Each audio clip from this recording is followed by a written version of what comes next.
Alright, aloha. Welcome to my first video. Right now, we're just doing a figure drawing, which, it's kind of just looking at his junk right now. Zoom out, you can kind of get the picture. You can really see he kind of has like these mega quads. So as I go through the image and I look at the reference in front of me, just outside the camera view, I'm going to kind of adapt all of these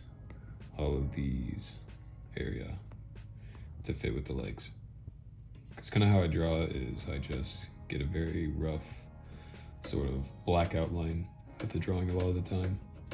I got a silhouette, and then I will kind of erase it or put the opacity on low, then draw over it in very simple shapes like this here, and then I'll make another layer, making the past two invisible, and then I will sort of go up it, just slowly go up or slowly go down the drawing, and just kind of proportion things out, just kind of do the math in my head as I go. Then after that, make another layer, just do some fine tuning, and kind of do as you need to do. But these brushes are cool, it's very much papery. You can see the backgrounds is really high quality paper, texture. All of it has this very sort of charcoal feel. When you mix it with the eraser, which you can kind of mess with the tones and the values of it. It's very cool. I enjoyed it a lot. I haven't seen too many people using a style like this or using these brushes online. I just downloaded them from some guy. I'll probably put them in the description. I don't think I'm using it how he intended us to use it, but I enjoy it. It's very nice. So I kind of want to start just making videos like this, where I can just kind of turn the camera, yap for a little, and get some art done at the same time, get some work done. Since this year I've dedicated myself to painting and drawing officially now. Spent kind of a year and a half in college, not 100% sure what I want to do. Was it graphic design? Was it digital art? Was it painting? The last two are pretty much the same in set of skill set fundamentals, but I think digital art, to pursue it, it's very much a gig economy. I see very talented YouTubers I follow, and they just struggle to find work. You have the whole AI thing. The AI thing I don't think is that big of a deal. It's a big deal, but it's not like Skynet or whatever. I have no idea what that is, but that's what people always say about it. I don't think it's the biggest deal in the world, but it's definitely not good. Like whenever I had to use AI recently for an assignment we were doing where we kind of had to experiment with it, see how it works, see what sort of words generate certain things, what are kind of the restrictions on it. And we just use like image FX because you can't really use those like really advanced ones where it's like the source code's open. You have to like do some programming to open up your own browser. No idea what it's called. Completely forgot. Don't care. But Dolly, tried to use that. Wasn't working. Can't make new accounts right now. Stuff like that. But I wasn't super impressed by it all, to be honest. But I've also seen what other people have made with it. And I think anybody who says that there's the obviously there's the AI art style where, you can kind of see like it's very smooth and then very textured and it's just very random. And then like there's always like small issues where it's like the eyes facing this way, this is doing that. But then there's people who really sort of, you don't really like to use the term mastered, but they have kind of mastered or mapped out the prompts that get you to have things that look certain styles, work certain ways, and they look pretty believable. Like you can always say, no, it's the human element. No, I can always see it, I can sense it. Most people can't. Most people interact with your art. Most people is kind of your audience when selling your art, or trying to find your audience in the first place. So I think having some awareness of, the people that you're marketing to, is pretty good, and what how kind of they see the products, because artists will always kind of see things differently, just like how a doctor will see kind of the human body differently compared to, like, I don't know, some guy who's like a Walmart manager, and then he views time differently from everybody else because, you know, he has this schedule, everything follows that. So, you know, everybody's kind of doing their own little thing. I forgot where I was going with this. This is my first video. Low-key, pretty autistic. Not super good at talking. So, partially the reason why I'm making this YouTube channel. It's kind of like exposure therapy without me having to actually go out, talk to people, lose my mind, shit like that. But yeah, I don't think the AR thing is going to be the end all be all, but I do think that it does alleviate and take up a big weight that a lot of digital artists previously you know, held up themselves with, you know, commissions, working at these studios, you know, brainstorming, all this stuff. And now you can kind of have a thing that just shits out a ton of stuff, and most of the time you don't need it to be super good, because, you know, most products aren't super good, and they're just, you know, in there for a minute, grab some cash, pull out, you know. But I decided to do painting, oil painting. I've completely fallen in love with that. I very much like the sort of traditional academic styles related to art. I think I've always found them very beautiful my entire life growing up and stuff. Oil painting's always been this mysterious thing, this thing that's like so far off, like, ooh, it's oil painting, it's so expensive to do, it's this, it's that, it's, you know, it's 1,000 things except easy, which is very true. It's not easy at all. But I started painting about 3 months ago, at the start of the year. It's amazing. Oh my god, I love it. I'm completely in love with the oil painting. Now, the only hard part about it is being good enough and having kind of a narrative, a skill base, and a reputation that'll, you know, kind of get you work and stuff. Because, you know, the starving artist stereotype exists for a reason. It's not guaranteed, but a lot of artists don't really realize why that is the stereotype. They just say, no, see, these guys are making money doing art, but, you know, why are they making money doing art? You know, they're filling up a want for people, you know, and that could be through their art, could be through their courses, could be through, you know, their personality, since we attach a lot of the artist's personality, a lot of story behind the art. Like, the Mona Lisa is beautiful, but it's only the Mona Lisa and so popular because it has so much story around it, none of which I know, even though I saw it, the Louvre, whatever, this summer, which is pretty tight. Suffering through a stomach infection then, though, which is not tight. My stomach was tight. I was in so much pain. Ruined my life. Used to be 173 pounds, a lean muscle. After I got that stomach infection, couldn't work out for 10 months. Nearly a whole year of not being able to work out because it fucked with my heart rate. And it wasn't until yesterday I was actually able to go to the gym for the first time. So maybe that's why I'm making this YouTube video as well. Kind of running off that dopamine rush of finally going back to the gym, lifting some heavy ass weights, putting some muscle back on, you know. But there we go. Some beautiful textures. I'm really liking this brush style, you know. This isn't the most detailed I'm doing right now. This is kind of just the third step in my drawing process. So hopefully it shows super good on the camera. Maybe I'll tilt it a little bit this way so it looks a little bit better for, you know, the random like 10 bots that watch these videos that randomly pop up. But, you know, it's about taking pride in your work and being considerate of others and whatnot, which I'm also working on, you know, just kind of trying to get better at a lot of things at once, which, you know, it can either be, you know, your downfall, which it's always been my downfall. I always get in those fits of, okay, I'm going to do this, and that. You do it for one day, if that. If you're lucky, you do it for one day. And then after that, you just fall off. Don't do it. Then your brain's kind of like, well, we didn't do it. I still want to do it. I still know I should do these things, but just not doing them. That drive just isn't there. So I've been working towards, I've been on the internet my entire life, watching cartel videos when I was in 6th grade. people getting their heads blown off. You know, paintball machines filled with, who knows, bro. Those things are crazy. But, you know, no idea what I was talking about yet again, dude. Holy shit, this is gonna be horrible to listen back to.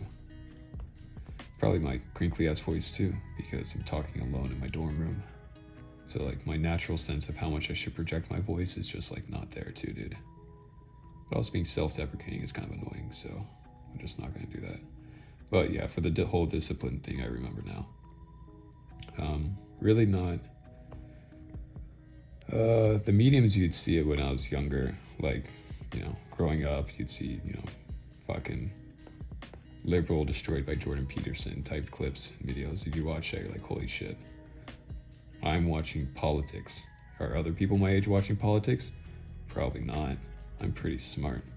I think I'm pretty smart, you know.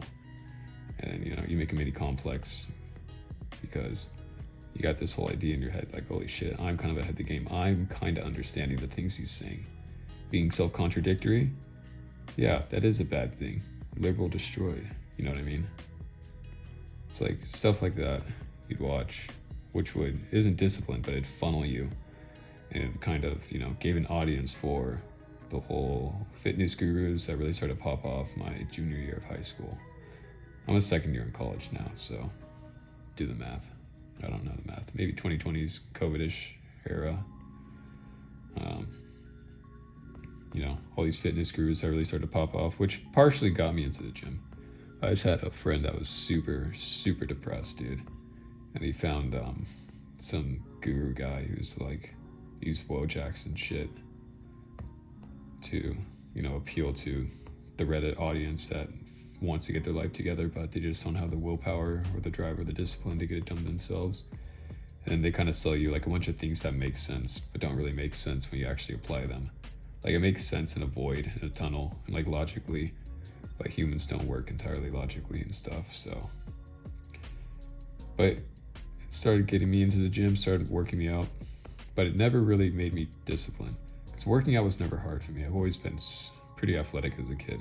I've done sports continuously my entire life. Ever since I was a kid, into high school I did sports. Played baseball up until my sophomore year, not on my high school baseball team. It's pretty dog shit, and I hurt my arm, so can't throw anymore. But I did track. I was really good at track. Got big old ham legs. And I was doing that. I was running. I run in college too, till, you know, till I had to take a break. So maybe I'll come back to it. I kind of want to throw javelin.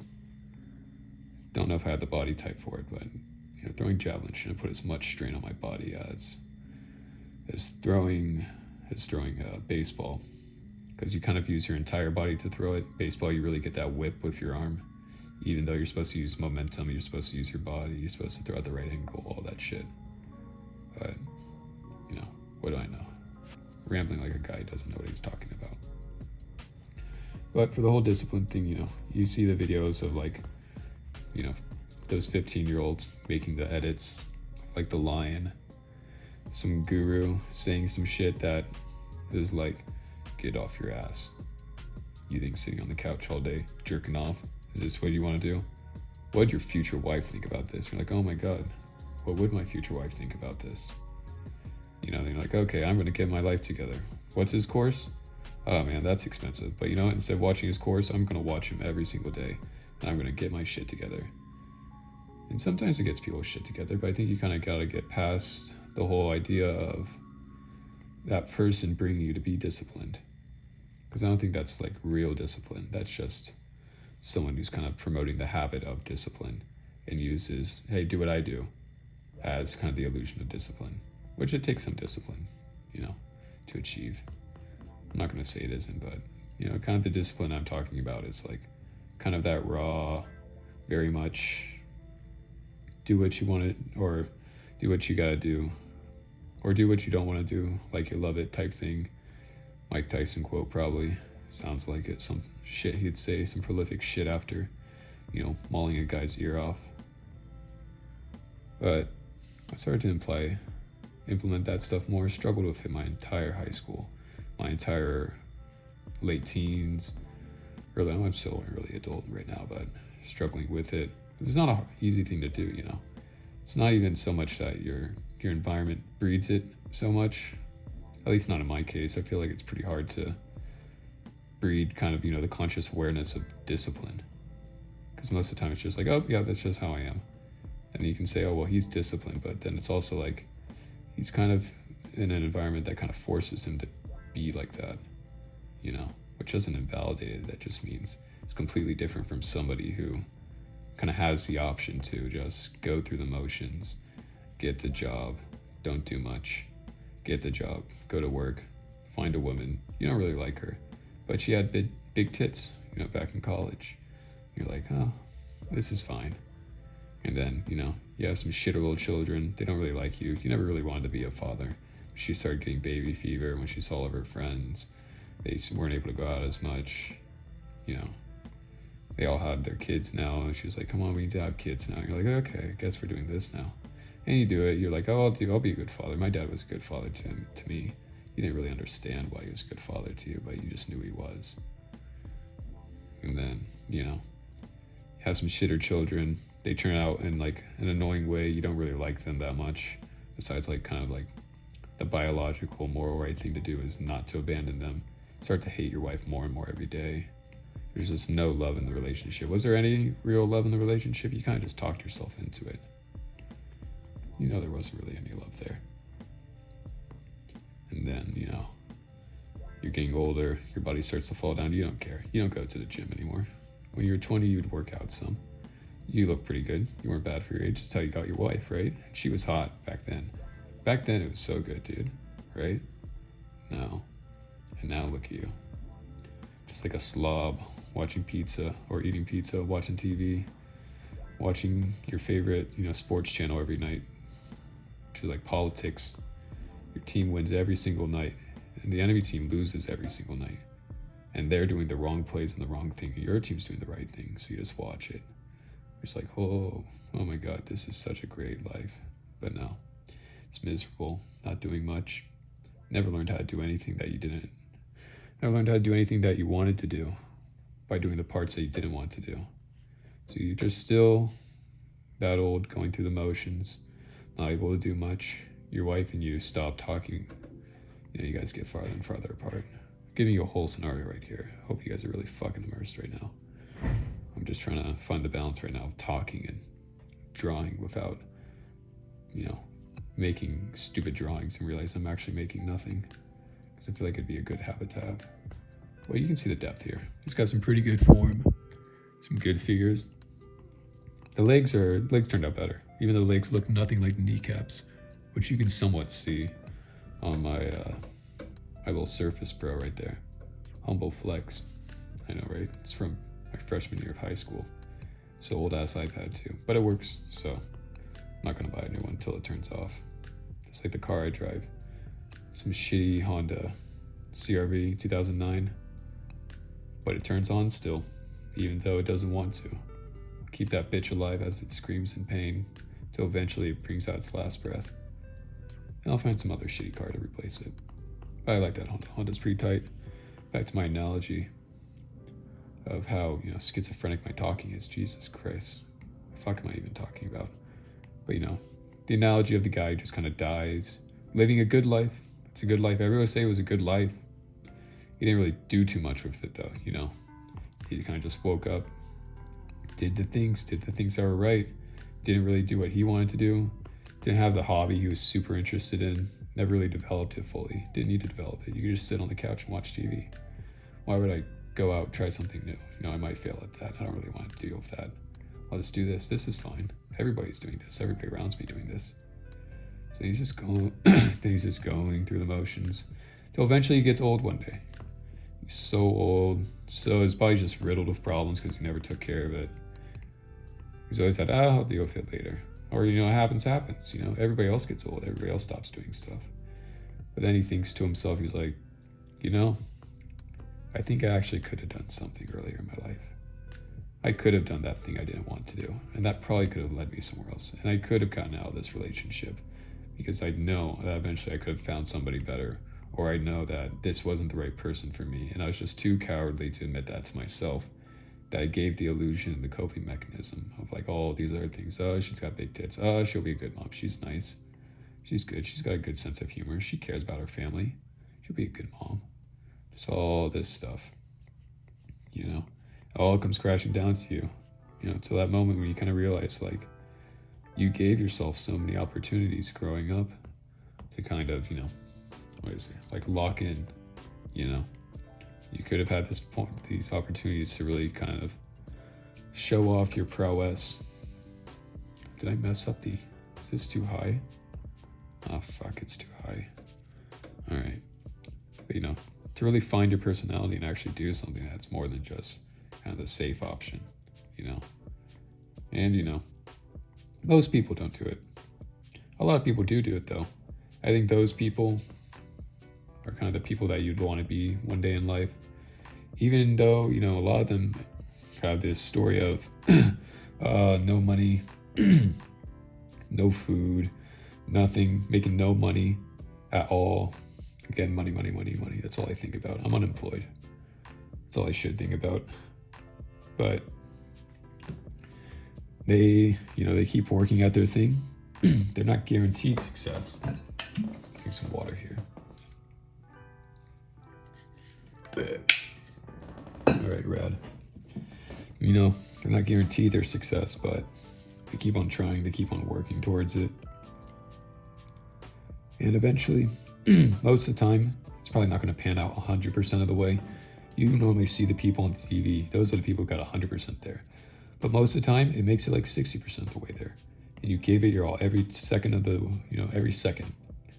And if you actually love what you're doing, you got the discipline to do what you don't love like you do love it, then that's a hell of a satisfying life compared to, you know, the very long example the guy gave earlier. All right. We're going to cut it off here. 22 minutes of yapping. Hopefully this footage is usable. I'm just going to force myself to post it because I know I'm going to convince myself to do otherwise. You know, I'm at that point right now where I'm kind of just like, I'm 20. I can't really act like a self-conscious 16-year-old boy anymore. So working towards that, this video is a good start. This art style is very cool. I've only done like 3 drawings, maybe 5 technically, of it. I'm actually really enjoying it. It's very classical. And since this is actually a gray background, see slight color change, I'm wondering if I can get some white, some whiter whites that I can actually go over this, like pencil, and do something like that. It's way too bright, but let's see. Something like that, you know? Add some real depth to it, because it's kind of like the drawing I see in front of me. I assume you use graphite for this though, but if it's charcoal, holy shit. Well, anyways, thank you guys all for watching. I'm gonna finish up this drawing. Try to post these whenever. Hopefully I'll get better at kind of just talking. I feel like I'll post this video, I'll get like the random 4 views. Because I get those videos on my YouTube feed of just random people who just pop up, and sometimes I'll watch them. You know, I'll be like, I'll pity a small guy. It's like charity work for the day. All right, anyways. Hope you guys got something out of the video. Not very coherent with my talking, but yep, that's the work for today. Look at that. Pretty good. All right, I'll see you guys later. Take care.